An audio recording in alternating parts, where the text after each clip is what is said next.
قرآن مجید کا سورہ نمبر 105 سورہ فیل۔ سورہ فیل کے متعلق چند مختصر نکات تلاوت و ترجمے کے ساتھ۔ بسم اللہ الرحمن الرحیم۔ سورہ فیل موجودہ ترتیب کے لحاظ سے قرآن مجید کا سورہ نمبر 105 اور ترتیب نزول کے اعتبار سے سورہ نمبر 19 ہے۔ یہ سورہ مکہ مکرمہ میں نازل ہوا۔ اس سورے کا نام اس کی پہلی آیت کی مناسبت سے رکھا گیا ہے، اور فیل عربی میں ہاتھی کو کہا جاتا ہے۔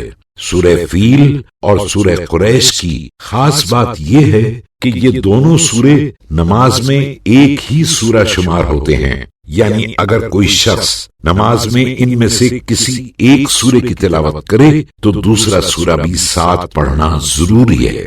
اس سورے میں ہاتھی والوں کا واقعہ بیان ہوا ہے کہ یمن کے حاکم ابراہا خانہ کعبہ کو گرانے اور اس کو ختم کرنے کے لیے ایک عظیم الشان ہاتھیوں کا لشکر لے کر روانہ ہوا۔ جب اس کا لشکر مزدلفہ اور مینا کے درمیان وادی محصر پہنچ گیا تو حکم خدا سے بہت سے پرندے اپنی چونچوں اور پنجوں میں چھوٹے چھوٹے پتھر لے کر آئے اور لشکر پر پتھروں کی بارش شروع کر دی، جس سے لشکر تباہ ہو گیا اور ابراہا بھی انہی پرندوں کے حملوں میں واصل جہنم ہو گیا۔ اس سورے میں صاحبان ایمان کے لیے 3 عظیم سبق موجود ہیں۔ اہل ایمان کو کسی بھی طاقتور کی طاقت سے مروب نہیں ہونا چاہیے۔ اللہ تعالیٰ باطل کے ہر منصوبے کو ناکام بنانے والا ہے، اور اللہ تعالیٰ کی مدد کے ذرائع محدود نہیں ہیں۔ وہ اگر چاہے تو پرندوں کا لشکر بھی کسی طاقتور کو فنا کرنے کے لیے بھیج سکتا ہے۔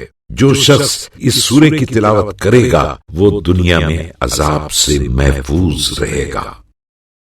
بسم اللہ الرحمن الرحیم۔ خدا کے نام سے شروع کرتا ہوں جو بڑا مہربان نہایت رحم والا ہے۔ أَلَمْ تَرَ كَيْفَ فَعَلَ رَبُّكَ بِأَصْحَابِ الْفِيلِ۔ اے رسول صلی اللہ علیہ وآلہ وسلم، کیا تم نے نہیں دیکھا کہ تمہارے پروردگار نے ہاتھی والوں کے ساتھ کیا کیا؟ أَلَمْ يَجْعَلْ كَيْدَهُمْ فِي تَضْلِيلٍ۔ کیا اس نے ان کی تمام تدبیریں غلط نہیں کر دی؟ ضرور۔ وَأَرْسَلَ عَلَيْهِمْ طَيْرًا أَبَابِيلَ۔ اور ان پر جھنڈ کے جھنڈ چڑیاں بھیجی، تَرْمِيهِمْ بِحِجَارَةٍ مِّن سِجِّيلٍ۔